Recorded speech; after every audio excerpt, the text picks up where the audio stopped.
Siapa yang setuju ketika Siti Aisyah dikatakan wanita gaul? Kemudian ada lagi fitnah yang sama lagi berulang tentang penjelasan saya dalam cerita Haditsul Ifki Sayyidah Aisyah. Di situ saya dikatakan menghina Sayyidah Aisyah. Yang pertama adalah dengan mengatakan Sayyidah Aisyah cewek gaul. Yang kedua menyampaikan Sayyidah Aisyah beratnya antara 50 atau 55 atau kurang dari itu. Saya coba jelaskan, kalau dalam hal ini, dalam konteks ini saya tidak mengaku bahwa ini sebuah kesalahan atau menghina. Kalau Nabi Musa, preman Nabi, saya mengaku bahwa itu keliru memilih diksi walaupun gak ada niat menghina. Tapi kalau cewek gaul, Sayyidah Aisyah itu beratnya kurang dari 50 kilo, itu bukan sama sekali penghinaan dan tidak ada yang salah dengan diksi itu. Saya coba jelaskan. Yang pertama adalah kata cewek. Cewek dalam konteks anak muda itu tuh bahasa lain dari perempuan atau wanita. Jadi anak muda itu kalau ngomong perempuan itu tuh semacam ada gap psikologis bahwa Aisyah itu udah dewasa, Aisyah itu udah mateng karena faktor umur. Aisyah itu seseorang yang mungkin jauh dari sisi kehidupan anak muda ABG yang teenagers. Sehingga mereka biasanya kalau ngomong ke temennya ya cewek gitu, cewek-cewek gitu ya, bukan wanita-wanita, perempuan-perempuan, bukan cewek-cewek, cewek-cewek gitu. Jadi atau kalau bahasa sekarang lebih ke ladies gitu kan. Itu artinya perempuan yang usia muda, bukan perempuan yang hina, sama sekali enggak. Lagi pula ketika Sayyidah Aisyah menceritakan tentang kisah Hadisul Ifki, ada satu kalimat yang disampaikan Sayyidah Aisyah itu adalah wa kuntu jariyah hadisatus sin.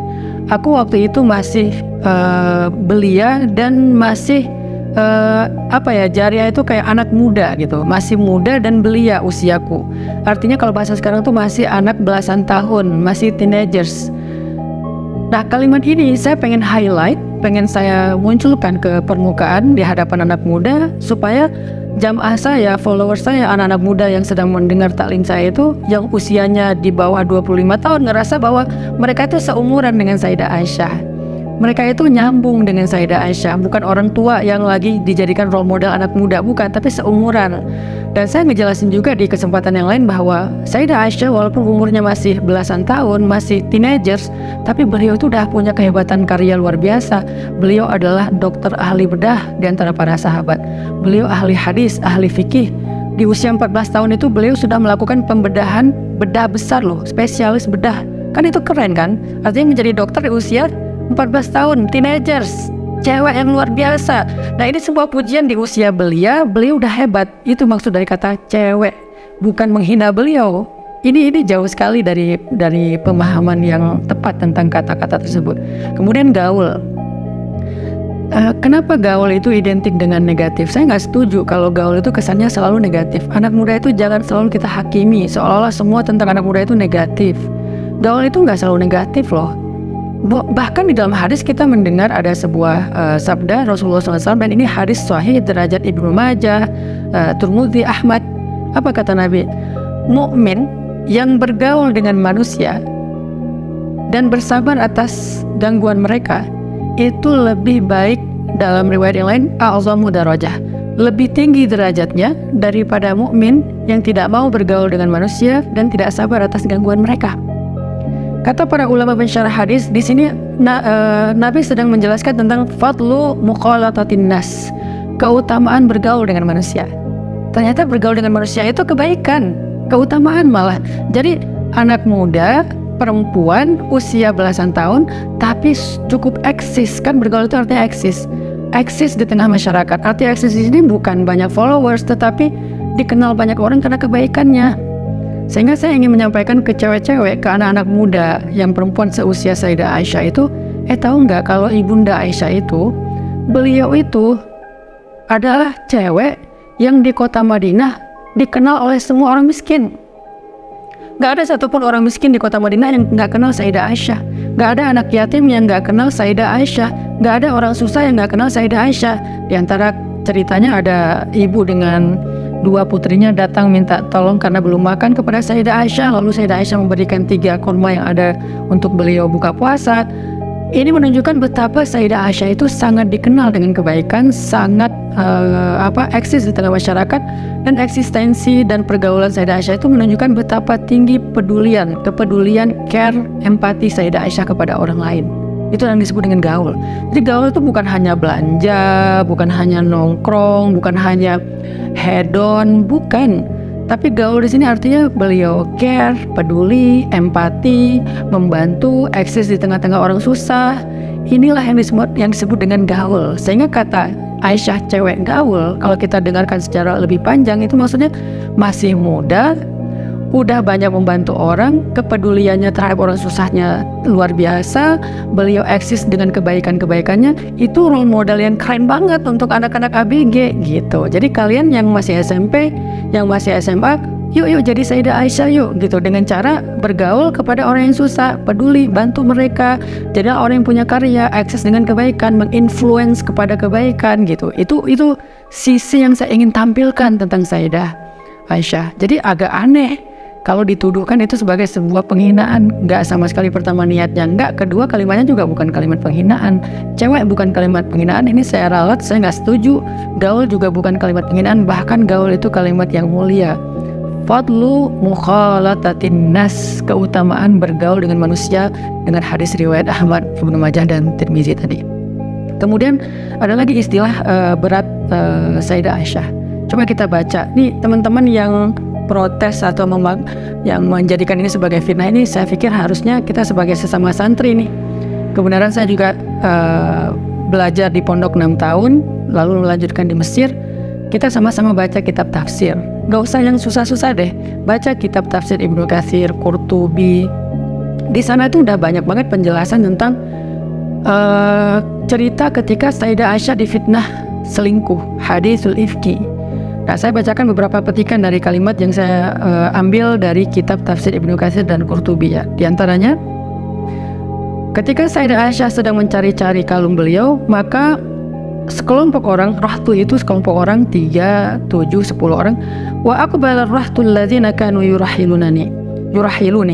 Datanglah sekelompok laki-laki yang selama ini membantuku dalam perjalanan. Arti membantu itu mereka yang membantu Sayyidah Aisyah dalam segala kebutuhan Sayyidah Aisyah dan juga mengangkat tandu Sayyidah Aisyah. Maka kemudian mereka pun mengangkat haudaji. Haudaj itu tandu. Jadi dulu tuh perempuan kalau melakukan perjalanan, mereka tuh pakai semacam tandu dari kayu yang ditaruh di atas onta. Nah, diangkatlah, ditaruh di atas onta, ba'ir, kemudian onta itu berjalan. Jadi nggak langsung di atas onta duduknya, pakai tandu. Supaya apa? Supaya lebih tertutup, supaya lebih terjaga, nggak kena angin, nggak kena matahari, jadi tertutup gitu tandunya. Nah, orang-orang yang biasa membantu Sayyidah Aisyah itu datang ke tempat onta Nabi Sayyidah Aisyah, kemudian mengangkat tandunya Sayyidah Aisyah dan meletakkannya di atas ba'iri, di atas onta yang biasa dipakai sama Sayyidah Aisyah. Wahum yahsabuna anni fi. Mereka mengira aku ada di dalam tandu tersebut. Walam yastankir, mereka nggak curiga gitu kalau aku nggak ada. Mereka nggak curiga kalau Sayyidah Aisyah itu nggak ada di dalam tandu.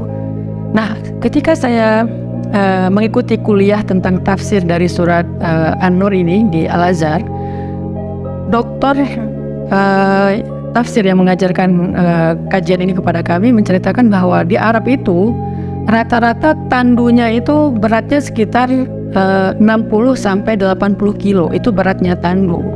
Nah, kenapa mereka la yastangkir? Mereka tidak curiga kalau Aisyah tidak ada di dalam tandu karena Aisyah lebih ringan daripada tandu. Kata para ulama yang menjelaskan ilmu tafsir, Aisyah lebih ringan daripada tandu. Dari mana kita tahu Aisyah lebih ringan daripada tandu? Ini kata-kata Sayyidah Aisyah sendiri, kata beliau, wa kana an-nisa idzaka khifafan la yahbulna wa lam yaghshawunna al-lahmu. Waktu itu perempuan rata-rata ringan, khifaf, ringan, lam yahbulna, mereka tuh belum berat gitu, walam yaghshawunna al-lahmu, mereka belum banyak daging. Innama ya'kulnal ulqata minat ta'am, mereka tuh makannya cuma sesuap nasi, nggak banyak makannya. Falam yastankiril qaum khiffatal haudaj, sehingga orang laki-laki yang mengangkat tandu-tandu itu mereka nggak curiga, nggak merasa bahwa tandunya menjadi ringan, soalnya perempuannya ringan sekali. hina rafa'uhu wa hamaluhu, ketika mereka mengangkatnya dan membawanya. Wa kuntu jariyah haditsatas sin, dan aku waktu itu masih sangat muda. Jadi sehingga para ulama mengatakan, dosen saya mengatakan bahwa tandunya beratnya sekitar 55 atau 60 sampai 80 kilo, sedangkan Sayyidah Aisyah lebih ringan dari itu. Makanya saya mengatakan bahwa Sayyidah Aisyah itu beratnya ya 50 atau kurang lebih 50 lah, bisa 55, bisa 45, sangat ringan. Sehingga nggak ada yang nyangka kalau Sayyidah Aisyah itu nggak ada di dalam tandu. Berat tandu lebih berat daripada Sayyidah Aisyah. Di mana letak penghinaannya coba? Di mana letak penghinaannya? Ini kajian ilmiah. Dan pesan yang ingin saya sampaikan lewat itu adalah kepada perempuan-perempuan yang ada di zaman sekarang bahwa oh kan anak-anak muda, ini saya nggak bicara kepada ibu-ibu, saya bicaranya ke anak-anak ABG. Anak-anak muda itu kan sangat mikirin tentang kebugaran, mereka nge-gym, mereka olahraga supaya badan mereka bagus, mereka pakai skincare supaya mereka merawat wajah mereka. Tujuan saya adalah menyampaikan kepada mereka bahwa Sayyidah Aisyah itu keren loh gitu. Sayyidah Aisyah itu cantik loh. Sayyidah Aisyah itu istimewa loh, ideal loh gitu. Ideal agamanya atau ibadahnya, ideal juga akhlaknya, dan idealnya juga fisiknya gitu. Sehingga nanti anak-anak muda ngerasa kayak ngidolain banget Sayyidah Aisyah ya. Karena Sayyidah Aisyah bukan mau menghina, baik menghina Sayyidah Aisyah atau bahkan menghina orang-orang yang mungkin berat badannya lebih dari itu. Bukan lagi ngomongin Sayyidah Aisyah, saya nggak ngomongin siapapun selain Sayyidah Aisyah. Jadi saya lagi pengen menggambarkan sosok Sayyidah Aisyah yang ideal, yang keren, yang cantik, yang pintar, yang muda, sehingga layak dijadikan role model anak-anak muda, daripada mungkin role model mereka yang ada saat ini yang mungkin oke, cantik, oke, ideal badannya, tetapi kan nggak sesempurna Sayyidah Aisyah. Itu yang ingin ditampilkan dari Sayyidah Aisyah.